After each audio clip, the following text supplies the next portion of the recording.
I'm Joe Giglio for NJ Sports Now on this Wednesday, February 25th. As the NFL mock drafts start really rolling out now after the NFL Combine, the Eagles and Marcus Mariota, the quarterback out of Oregon, the former quarterback for Eagles head coach Chip Kelly, continue to be linked in mock drafts. And I think here as we start to look at some of the details of these mock drafts, start to really think about some of the rumors around the Eagles and around Marcus Mariota and what it would take to move up from number 20 pick the Eagles currently have to wherever it will be inside the top 10, probably inside the top 6, top 5, to land a Mariota. And I think there's been a misnomer here, a mistake that many football fans, many analysts, really everyone involved on the inside or outside of this entire debate has missed here. We're all hearkening back to what happened a few years ago, 2012 NFL Draft, when the Washington Redskins, desperate for a franchise quarterback, moved up from number 6 to number 2 in a trade with the St. Louis Rams. Of course, that landed them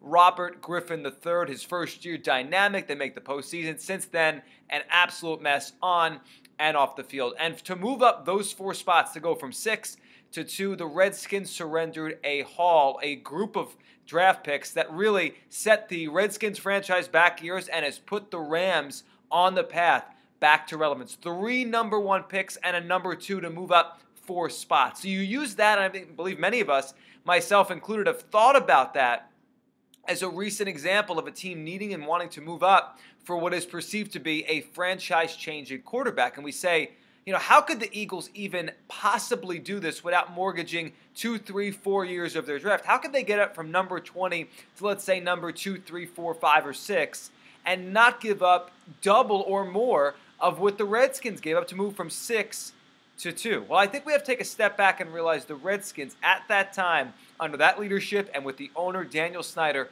were incomparably stupid. To give 3 number 1 picks and a number 2 to move up just 4 spots was ridiculous, really, in the moment.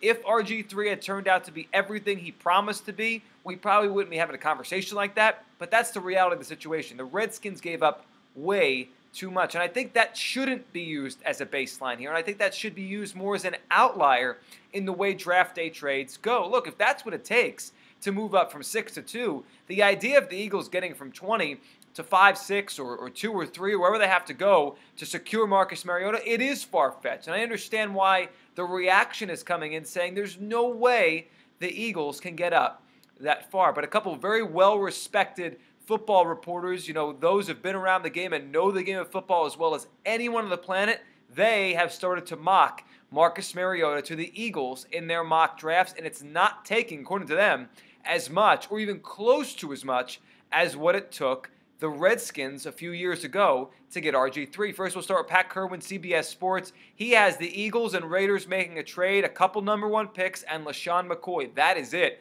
This year's one, basically swapping 20 for 4 with the Raiders.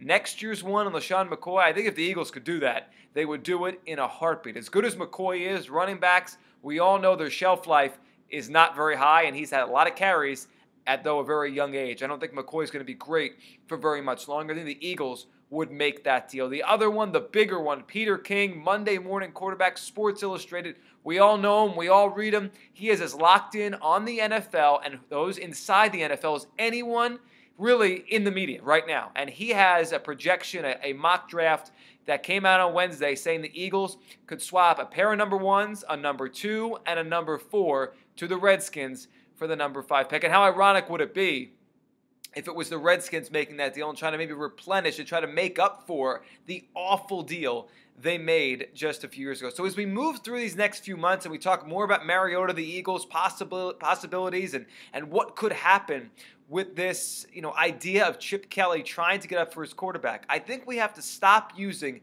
the Rams-Redskins deal for RG3 as a baseline. It's pretty clear that was an outlier. It's pretty clear that's not the baseline for any potential deal the Eagles make. And for all of you out there who are all about this and want the Eagles to go all in for Marcus Mariota, that is a good thing. I'm Joe Giglio for NJ Sports Now.